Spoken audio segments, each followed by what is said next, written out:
ሰላም የቻናላችን ቤተሰቦች ዛሬ ዘንላችሁ የመጣነው ጸጉር የሚያቆም ልብ የሚሰብርና በውጥረት የተሞላውን አሰቃቂ የበቀል ጉዞ አብረን እንከታተላለን። አብራችሁን ቆዩ። ቦታው በካናዳ አቅራቢያ የሚገኝ ጥቅጥቅ ያለ ጫካ፣ ጭጋጋማና ሰው የማይኖርበት ጥቅጥቅ ያለ ጫካ ነው። ጁኒ ክሌይተን እና እጮኛዋ ዶን ፖዌል የደን ጠባቂ ልብሳቸውን ለብሰው በጫካ ውስጥ በእግራቸው እየተዘዋወሩ ይገኛሉ። ጁሊ ጎበዝ አደን አራማጅ ስትሆን ዶን ደግሞ ሁልጊዜ ከጎኗ የሚሆን ታማኝ አጋሯ ነው። እዛው አካባቢ በሚገኝ ወንዝ ዳር ሆነው ጁሊ ዙሪያውን ስትቃኝ በድንገት መሬት ላይ የወደቀን ድብ ከሩቅ ትመለከታለች። ዳንን ጠርተው እየሮጡ ጠጋ ብለው ሲመለከቱ በርካታ ግዙፍ ድቦች በጭካኔ የውስጥ አካላቸው ተለይቶ ተጥለው ያገኛሉ። ወደ ቤታቸው ተመልሰውም ሪፖርት ያደርጋሉ። ጁሊ እንቅልፍ አልወሰዳትም ነበር። በነጋታውም በሄሊኮፕተር የኤፍቢአይ ልዩ ወኪል ኤሪክ አሽተን ከረዳቱ ወኪል ክላርክ እና ከታጠቁ የፌዴራል ወታደሮች ጋር በቦታው ይደርሳሉ። ተዋውቀውም በሄሊኮፕተሩ ወደ ጫካው ይሄዳሉ። ቡድኑ በሄሊኮፕተር ተጉዞ ጫካ ውስጥ ይወርዳል። ጁሊና ዶን መሪ ሆነው ቡድኑን እያስተላለፉ ይሄዳሉ። ነገር ግን እያደኑት ያለው ሰው ሃናጋን የተባለ ጫካውን እንደ መዳፉ የሚያውቅና ወታደራዊ ስልጠና ያለው ሳይኮፓት መሆኑን አልተረዱም ነበር። ሃናጋን ዛፍ ላይ አድብቶ ይጠብቃቸዋል። ሁሉም ቦታቸውን ይዘው ልዩ እንቅስቃሴ ይጠብቃሉ። ሃናጋን ኢላማውን ድቡ ላይ ያደርግና ይተኩሳል። በዚህ ሰዓት ጁሊና ዳን እየሮጡ ይወጣሉ። በዚህ ጊዜ ሃናጋን የኮቴ ድምፅ ሰምቶ ድምፁን ወደ ተሰማበት አከታትሎ ይተኩሳል። ጁሊና ዳንም ይወድቃሉ። በተራቸው ወታደሮቹ መተኮስ ሲጀምሩ ይደበቃል። እሱ መተኮስ ሲያቆም እሱ ወዳለበት ቦታ ይሄዳሉ። እሱ ግን በቦታው አልነበረም። ተያይዘውም መንገዳቸውን ይቀጥላሉ። በመሃል ጁሊና ወታደሩ ሃናጋን ከጀርባው ያዩታል። በፍጥነት እየሮጡ እየተከተሉት ሳለ በመሃል ሃናጋን ያጠመደው ገመድ አንገቱን ይለውና ይወድቃል።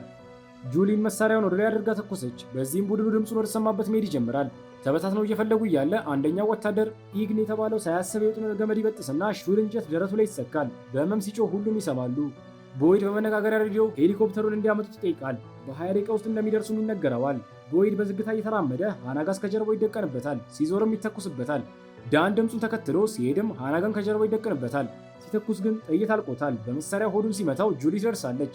ሽጉጥ ደቅና እንዲያቆም ትጠይቀዋለች። ሃናጋን ዳንን ይዘውና ስለቱን አውጥቶ ሽጉጡን ከጣለች ሁለቱንም እንደማይገላቸው ይነግራታል።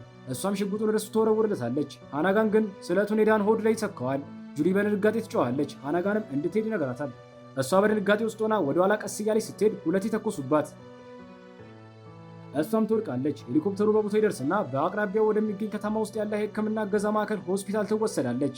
ጁሊ በተአምር ተርፋ በጽኑ ሕክምና ክፍል ውስጥ ከ3 ቀናት በኋላ ትነቃለች። አጠገቧ የነበረውን ዶክተር ቮይድ ስለ ዶን ትጠይቀዋለች። ዶክተሩ ከዛ ቦታ እሷ ብቻ እንደተረፈች ይነግራታል። እዛው ሆስፒታል ውስጥ ክትትል እያደረገች ትቆያለች። አንድ ቀንም የኤፍቢአይ ሰዎች በክፍሏ ይገኛሉ። ይህን ያደረገው ሰው መልኩን እንድትገልጽለት ይጠይቃታል። እሷም እንደማታስታውስ ትነግረዋለች። እሷ ብቻ ልትረዳቸው እንደምትችል ሲነግራት ፊቱ ላይ ትተፋበታለች። ሃናጋን ወደ ከተማው ገብቷል። የሆቴል ክፍልም ይከራያል። በጠዋትም ሊን ያገኘውና ሊ ከዛ ጫካ አንዲት ሴት እንደተረፈች፣ ይሄ ደግሞ ትልቅ ችግር እንደሚፈጥር ይነግረዋል። ሃናጋንም እሱን እንደሚያስተካክል ይነግረዋል። ሊ ግን ስራቸው እዚህ ላይ እንዳበቃ ሲነግረው የያዘውን ሽጉጥ ያሳየዋል። በዚህ ጊዜ ሊ ለህይወቱ ፈርቶ የበላዮቹን እንደሚያናገር ይነግረውና ሃናጋን ወደ ሆስፒታል ሄዶ ፖስት ካርድና የደባ አሻንጉሊት ያስቀምጣል። ነርሷ ታስገባውና ትወጣለች። ይህንን ስታይ ጁሊ ጭንቀቷ ይቀሰቀሳል። ጁሊ ዶክተሩ ቢሮ ነበረች። በድንገት ሰራተኛ ትገባና ስልክ እየፈለጋት እንደሆነ ትነግራታለች። ሄዳ ስልኩን ስታነሳው ሃናጋን ነበር። እንደሚገላት ያስፈራራታል። ስለ ዳንም ማውራት ሲጀምር ስልኩን ትዘጋውና ትሄዳለች። እየሮጠች ከዛ ቦታ ለመውጣት ትታገላለች። በመንገዷ ላይም ሮሊንስ ጋር ትገናኛለች። ሽጉጡን አውጥታ እየተንቀጠቀጠች ወደ ኋላ ተጠግታ ራሷ ላይ ለመተኮስ ትሞክራለች። ሽጉጡ ግን ጥይት አልነበረውም። ብቻዋን ተቀምጣ ወዳለችበት ይሄዳል። ማንን እንደሆነ ስትጠይቀው ስሙ ኒክ ሮሊንስ እንደሆነና ፖሊስ መሆኑን ይነግራታል። ራሷን እንድትጠብቅ ነግሯት ይወጣል። ሊ መኪናው ውስጥ እያለ ሃናጋን ይገባል። ስለ ስራቸው እንዲያወሩ ሲጠይቀው አሁን ላይ ማድረግ እንደማይችሉ ይመልስለታል። ሃናጋን ሽጉጥ ደቅኖ አንድ ቀን እንዲያስተካክል ነግሮት ይወጣል። ሮሊንስ በቤት ውስጥ ሆኖ ምርመራ እያደረገ ስልክ ይደወልለታል። በቀጥታም ወደ ጁሊ ይሄዳል። እሷም በጫካ ውስጥ የተፈጠረውን ትነግረዋለች። እሱም እንደሚያውቅ ይነግራታል። ስለ ራሱም ይነግራታል። ብዙ የሚወዳቸውን ሰዎች እንዳጣ፣ እሷም ጠንካራ መሆን እንዳለባት ይመክራታል። ጁሊ ራሷን ለማጠንከር እንቅስቃሴዎችን ማድረግ ትጀምራለች። ስለተሻላት ከሆስፒታል እንድትወጣ ይፈቀድላታል። እቃዋንም ይዛ በሩ ጋር ስትደርስ እንግዳ ተቀባዩዋ ጁሊ እንደሆነች ጠይቃት ስልክ እንደሚፈልጋት ትነግራታለች። ስታነሳውም ሃናጋስ ነበር። የት እንዳለ ከነገራት ለመምጣት ፈቃደኛ እንደሆነች ይጠይቃታል። እሷም ዙሪያዋን እየቃኘች እንዲነግራት ትነግረዋለች። አቅራቢዋ እንዳለም ስለተሰማት ስልኩን ዘግታ ትወጣለች። ዙሪያዋን እየፈለገች ነው። ሮሊንስ ሆስፒታሉ ጋር ይደርሳል። እንግዳ ተቀባዩዋ ጋር ሄዶ ስለ ጁሊ ሲጠይቃት በቅርቡ እንደወጣች ትነግረዋለች። እሱም በመደናገጥ ይወጣል። ጁሊ ዙሪያን እየፈለገች በመሃል ሃናጋንን ትመለከተዋለች። ሮሊንስ እየሮጠ ከጀርባው ይዘውና ሽጉጥ ይጠግንበታል። ያ ሰው ግን ሌላ ነበር። በአካባቢው ያሉ ፖሊሶች ሊይዙት ሲሄዱና ፖሊስ መሆኑን ሲያውቁ ይበተናሉ። ሮሊንስ ወደ ጁሊ ሄዶ ምን እየሰራች እንደሆነ ይጠይቃታል። በዛችው ቅጽበትም ሃናጋን ይጠፋል። እሷም አየር ለመቀበል እንደሆነ ነግራ ወደ መኪናው ይሄዳሉ። ወደ ቤቱ የሚደርሱና ውሻው ብሩተንስን ያስተዋውቃታል። የሚጠጣ ነገር ከፈለገች ይጠይቃትና ይሰጣታል። መሳሪያ እንዲሰጣት ትጠይቀዋለች። መጀመሪያ ላይ ባይስማማም ግን አሳምነው ትቀበለዋለች። ሲነጋም ጁሊ ቁርስ አዘጋጅታ ሊመገቡ ሲሉ ለሮሊንስ ስልክ ይደውላል። ከጁሊ ጋር ይወጣሉ። ከዚያ በኋላ ፖሊሶች በአዲስ የተያዘ ጭነት ውስጥ ውሾች ሽታውን እንዲያገኙ በቸኮሌት ተሸፍነው የተደበቁ የዱር እንስሳትን አካላትን ያገኛሉ። ይህም የወንጀለኞቹ አዲስ ዘዴ መሆኑን ያሳያል። በኤክስፖርት መጋዘን ውስጥ የፖሊስ ውሻ ኬናይን አጋር የሆኑ የደህንነት ሰራተኞች የውሻውን የማሽተት ስሜት ለማሳሳት በቸኮሌት ተሸፍነው በተቀነባበረ ዘዴ የተደበቀ ህገወጥ የዱር አራዊት አካላት በተለይ የድብ ሐሞት ጭነት ያገኛሉ። የፌዴራል ኤጀንት ኒክ እና የአካባቢው ህግ አስከባሪዎች ከሲንዲኬቱ ጋር ግንኙነት ስላለው ግዙፍ ኮርፖሬሽን ባለቤት ጋር ተያያዥነት ያላቸውን ግለሰቦች ለመጠየቅ ይሞክራሉ። የህግ ባለሙያው ኤጀንቶቹን በይፋ ክስ ካልመሰረቱ በቀር ደንበኛቸው አንዳችም ጥያቄ እንደማይመልስ በመናገር ይከለክላል።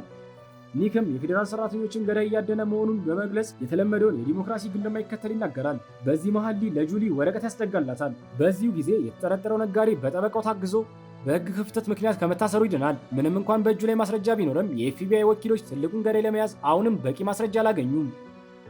ከስብሰባው በኋላ ጁሊ ሊ ወደ ሰጣት አድራሻ ትሄዳለች። ቤቱን ብታሰስም ግን ማንም አልነበረም። ሮበሊን በቦታው ይደርሳል። ብቻዋን በምታደርገው ነገር ይጨቃጨቃሉ። አመሻሽ ላይም ስልክ ሲጠራ ሰምታ ታነሳዋለች። ሃናጋን ነበር። ስልኩን ጠልፈውት ስለነበር የሚነጋገሩትን ይሰማሉ። ቦታውን ፈልገው መሄድ ይጀምራሉ። ራሱን እንደ ነጻ አዳኝ ያቀርባል። የመንግስትን ህጎች ይሳደባል። የዱር እንስሳትን መግደል ስራው መሆኑን ይናገራል። እንስሳት መግደል ስራ እንዳልሆነ ትነግረዋለች። እሱ ምንም ነገር ቢሆን በመንገዱ ከገባ እንደሚያጠፋ ይነግራታል። በቅርቡ እንደሚገናኙ ነግሯት ስልኩን ይዘጋዋል።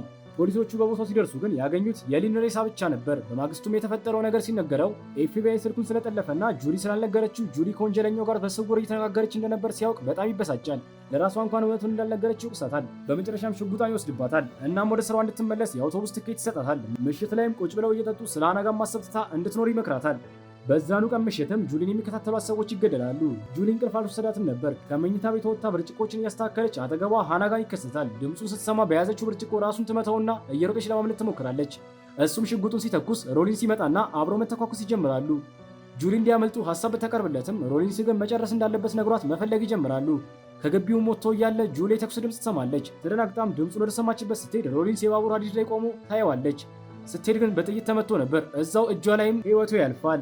ከጥቂት ጊዜ በኋላ ጁሊ ወደ ስራዋ ትመለሳለች። ቤቱን ታቃጥለዋለች። ጭሱንም ሃናጋን ያየዋል። ይደውልላትና ሰዎች ሁሉ ጉዳዩን እንደረሱት ይሳለቃል። እሷንም አንቺ ግን ለምን አትተይኝም ብሎ ይፈታተናታል። እንዲሁም ሰው መግደል እንደማትችል በማስታወቅ የስነ ልቦና ጫና ያደርግባታል። ነገር ግን ጁሊ በዚህ ጊዜ አትፈራም። ዱካውን በመከተል ትደርስበታለች። እዚያም ገዳዩ ከተደበቀው መሳሪያና እቃዎች ጋር ይገናኛል። ጉዳዩ ለመጨረሻ ጊዜ እጅ ለእጅ እንዲታረቁ ይጠይቃል። አንቺ እኔን ልትገይኛችኝ በማለት ያሾፍባታል። ጁሊ ግን ከዚህ ጊዜ በኋላ ፍርሃቷን አሸንፋለች። ለተገደሉ ጓደኞቿ ፍትህ ለማምጣት ቆርጣ ቆማለች። መሳሪያዋንም አቀባብላ ትተኩሳለች። አጠገቡ ያርፋል።